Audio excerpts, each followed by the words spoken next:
অজানা ব্যক্তি পার্ট 1 চলুন ভিডিও শুরু করা যাক। আর যারা পার্ট 1 দেখেননি তারা এখনই নিচে থেকে দেখে আসতে পারেন। হঠাৎ দেখলাম ছায়ামূর্তিটা ওখানে নেই, মনে হয় চলে গেছে। হয়তো ওই আত্মাটা এসেছিল আমার কাছে তান্ত্রিকের দেওয়া তাবিজটার জন্য, হয়তো আমার কাছে আসতে পারেনি। হঠাৎ পাশের রুম থেকে ছোট্ট বোনের চিৎকারের আওয়াজ শুনলাম। আমি তো ভয় পেয়ে গেলাম, আত্মাটা আমার ছোট্ট বোনের কোনো ক্ষতি করে নাই তো। তাড়াতাড়ি করে ওর রুমে গেলাম। রুমে গিয়ে দেখলাম ও খাটের এক কোনায় জড়িয়ে বসে আছে। আম্মু আব্বু আসলো। আমি বললাম, কি হয়েছে তোর, আর চিৎকার দিলি কেন? আমার ছোট্ট বোন ফারিয়া বলল, ভাইয়া আমি ঘুমের মধ্যে অনুভব করলাম আমার পাশে কেউ আছে। যখনই আমি তাকালাম দেখলাম কেউ নাই, কিন্তু আমার রুমে অনেক পচা গন্ধ আসছিল। গন্ধে আমার বমি বমি লাগছিল। তখন আমি জানালা খুলে বমির ট্রাই করছিলাম।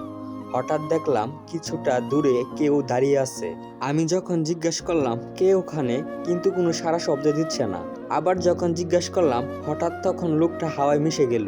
তাই আমি ভয় পেয়ে চিৎকার দিলাম। ছোট বোনকে বললাম, তুই মনে হয় ভুল দেখেছিস ঘুমের ঘুরে। কিন্তু আমি তো জানি ওইটা ওই আত্মাটা ছিল। ছোট বোন আবার বলল, না ভাইয়া এটা বলছিল না। আম্মু বলল, আচ্ছা মা তুই ঘুমা, দোয়া দুরুদ পড়ে ঘুমা, কিছু হবে না। আব্বু বলল, না আমরা এখানে আছি, তুই ঘুমা। তারপর সবাই যার যার রুমে চলে আসলাম। আসার পর সারা রাত আমার ঘুম হলো না।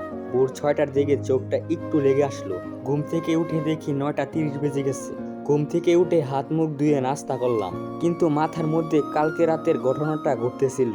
ঘি থেকে ঘি হয়ে গেল। আমি যেন কিছু একটা ভাবছি তা আম্মু বুঝে ফেললো। আম্মু বলল, কিরে বাবা তোর কি হয়েছে, তোকে অনেক চিন্তিত লাগছে কেন? আমি বললাম, না আম্মু কালকে রাতের ঘটনাটা ভাবছিলাম। আম্মু বলল, তোর চিন্তা করা লাগবে না, হয়তো সে ঘুমের ঘোরে ভুল কিছু দেখেছে। তারপর খাবার খেয়ে তাড়াতাড়ি করে বের হয়ে পড়লাম। আম্মু জিজ্ঞাসা করলো, কোথায় যাচ্ছিস? আমি বললাম, আমি একটা বন্ধুর সাথে দেখা করতে যাচ্ছি। বাইরে এসে এক বন্ধুকে ফোন দিলাম। সে এসব ভূতের কাহিনী নিয়ে অনেক গবেষণা করেছে। তার নাম হলো শান্ত। ওর নাম্বারে ফোন দিলাম। আমি বললাম, হ্যালো। শান্ত বলল, কিরে বন্ধু কেমন আছিস, হঠাৎ করে মনে পড়লো নাকি? আমি বললাম, ভালো নাই রে বন্ধু, একটা সমস্যায় আছি। শান্ত বলল, কি হয়েছে তোর?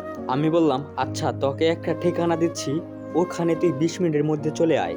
শান্ত বলল, আচ্ছা ঠিক আছে, তুই ওখানে দাঁড়া। আমি বললাম, ঠিক আছে। তারপর ওকে ঠিকানা দিলাম, আর আমি ওখানে একটা চায়ের দোকানে বসেছিলাম। কিছুক্ষণ পর শান্ত আসলো। তারপর ওর সাথে হাঁটা ধরলাম আর টুকটাক কথা বলতে থাকলাম। প্রায় 10 মিনিট পর আমার ফোনে একটা কল আসে। কল দেখে তো আমি অবাক হয়ে গেলাম, কারণ ওইটা শান্তর কল ছিল। ও তো আমার সাথেই, তাহলে কল দিচ্ছে কেন? তখনই আমি আমার পাশে তাকিয়ে দেখলাম শান্ত আমার পাশে নেই। আমি তাড়াতাড়ি করে ফোনটা রিসিভ করলাম। হ্যালো।